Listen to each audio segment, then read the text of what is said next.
How do you get the Israeli public to get this? I think that there are two ways of doing it. The best, but the less feasible, unfortunately, in these circumstances, is that people who are in the center of disseminating information, journalists, academics in Israel, who know, would start telling the truth and will be less afraid about the personal consequences of doing it. And the more there will be of them, the less dangerous it would be for them anyway.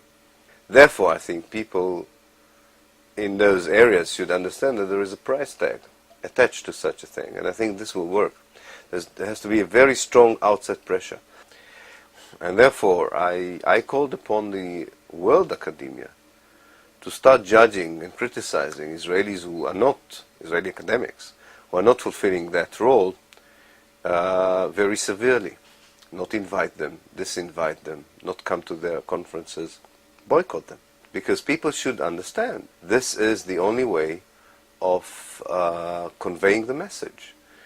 And this is a very powerful message that everyone individually can pay a price for taking such even an active role, a passive role, in allowing its own country and system to execute or continue to execute a reign of terror and intimidation in the occupied territories. Where does Israel go, and where does Zionism go? Absolutely. I think what would happen is something that already started happening, but it would be accelerated, is that the Israeli Jewish society, leaders and people alike, would reach a juncture from which they can turn either right or left. They won't be able to move ahead, which means continue with the oblivion and the denial. And it's a big question where they would move to, and then let me describe the two options. One is to move towards a country or a state that will be based more on international values such as democracy, liberalism, freedom of rights, freedom of human rights, civic rights, and so on. In other words, a society which would lower the fences between itself and the neighbors, recognize that they are part of the Middle East, recognize what it means really to have democracy, be more blind towards race, color, nationality, and religion, which they are not today. That's one option. And the other option is to go to the right, to build higher walls between Israel and the rest of the world, because they know about the reality now. Give up altogether the whole idea of democracy or liberalism, freedom of right, human rights, civic rights. Create a kind of a theocracy, like Iran, based on a very strict interpretation of the Jewish halakhic law, and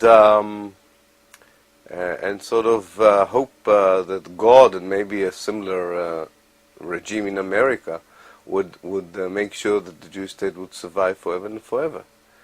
Now, we are conducting surveys here in this university about these two options for years, and unfortunately, so far, the majority of the Jews, if they stand theoretically in such a juncture, prefer the theocracy, what I call the zelotocracy, the theocracy of the zealots. They prefer the theocracy to the democracy. Well, it seems consistent with the wall that's going through the West Bank. I mean, absolutely. If there was ever an example of your turning right there, that's a perfect example. That's a perfect example. However, I'm an historian, so which means I have a more long-term perspective on life. I think that it may even be a necessary turn to the right in order to go back to the left, which means that in the long run, I still have what is left of my confidence that people would be awake. If they have not waken up now, they will be woken up if indeed the present Israeli conduct would even get worse. Hardly imaginable, but it can get worse. It can get worse. I hope it will wake up people, as one hope that in America people would wake up. Sometimes you need a certain number of casualties, a certain number of breaches and violations of your basic rights before you're waking up. Sometimes it has to happen to you before you realize it's important, because you're not impressed when it happened to others. I will end with a short anecdote. I always like the anecdotes instead of these abstract, heavy academic discourse. I moved to a new neighborhood with my family, and the local newspaper of the little town I moved into wrote a very negative profile on me, like the big new boy in town. You know, the enemy has come to reside with us. And my wife had a great idea. She said, you know, instead of writing a letter to the paper, said it's all wrong, this profile is assassination of your character, why don't we decide that once a week our house at 9 o'clock in the evening is open for people, and people are invited to come and talk to you. She bought me a high stool on which I sit. And I said, okay, we'll do it, but nobody will come. I said, let's see. 50 people showed in the first meeting in my living room, which does not contain 50 people, but they arrived to talk to me. And we are since, it's a year and a half now, and we are conducting once a week talks about one issue alone. What happened in 1948? What do we know about 48, and how does this affect our life in Israel, and how would it affect our future? And it started in a very hostile way. And it ended up, it hasn't ended, but we have reached a position where people believe me, people absorb part of it, and I can see that there is hope in convincing people that the fact that what had happened in 1948 is so crucial to understand what should happen here, not in the sense that the Israelis should become refugees themselves now. That what the Palestinians want is acknowledgement of what happened to them. And that with that acknowledgement, all the other issues would be very insignificant compared to everything else. So I'm hopeful because I talk to people at the eyes level. You know, I don't write these articles and wait for emails, responses. I talk to people. That's the good news, and I get very good responses. The bad news is that you can talk to as so many people in 1 year as you can talk to, and that's a limited number. So if I have another 500 years, I'm very hopeful. But I do hope that something there is changing. But I admit it's very, very difficult to be optimistic in those years. But one has to, otherwise there's no point in staying here. If you had something to say to the American people, what would you want to say? What do you want to impart here? I think that there is a large number of American citizens who do not know how closely they are associated to what goes on here. And because they are so closely linked, and I will say in a moment how, I think they carry responsibility, both as Americans but also as human beings, of what goes on. Because the mechanism of evil and destruction that Israel is using in order to implement its vision of a Jewish state comes at the expense of the indigenous population of Palestine. It costs a lot of money. You need a lot of weapons in order to implement that kind of reality by which the Palestinians would lose any right or any title to the land of Palestine, to their homeland.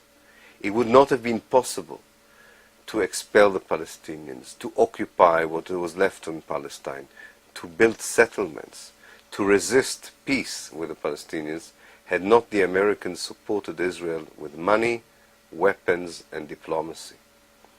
And it is the American politicians who are being elected that give the diplomatic supports.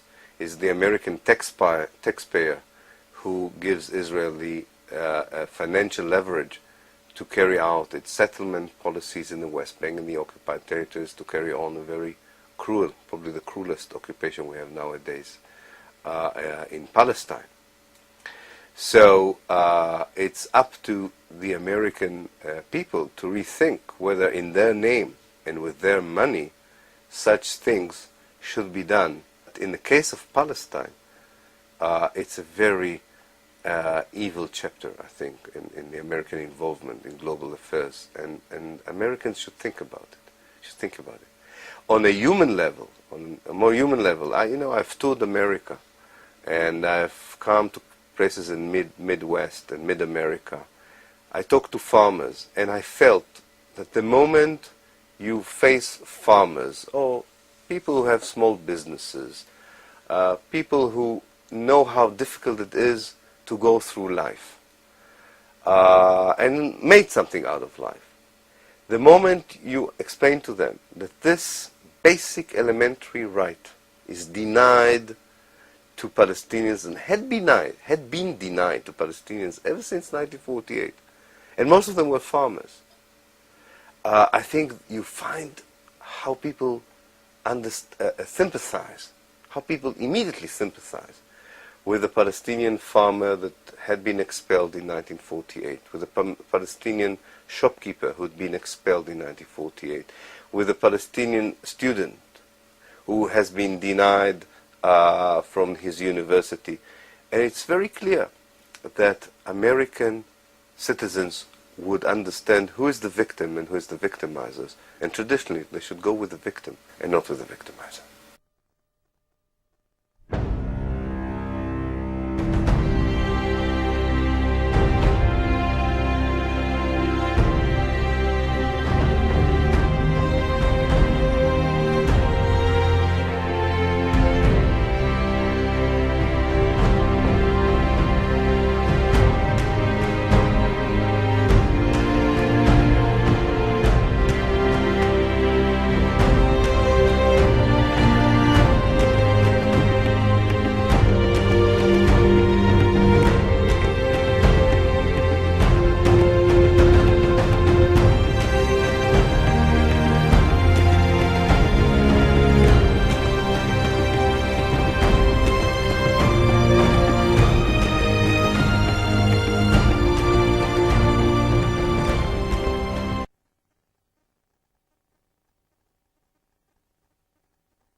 I called upon the world academia to start judging and criticizing Israelis who are not, Israeli academics, who are not fulfilling that role very severely. Not invite them, disinvite them, not come to their conferences. And the more there will be of them, the less dangerous it would be for them anyway. Therefore, I think people in those areas should understand that there is a price tag attached to such a thing, and I think this will work. There has to be a very strong outside pressure. And therefore, I caught them. Because people should understand this is the only way of conveying the message. And this is a very powerful message that everyone individually can pay a price for center of disseminating information. Journalists, academics in Israel who know, would start telling the truth and will be less afraid about the personal consequences of doing it. How do you get the Israeli public to get this? I think that there are two ways of doing it. The best, but the less feasible, unfortunately, in these circumstances, is that people who are in the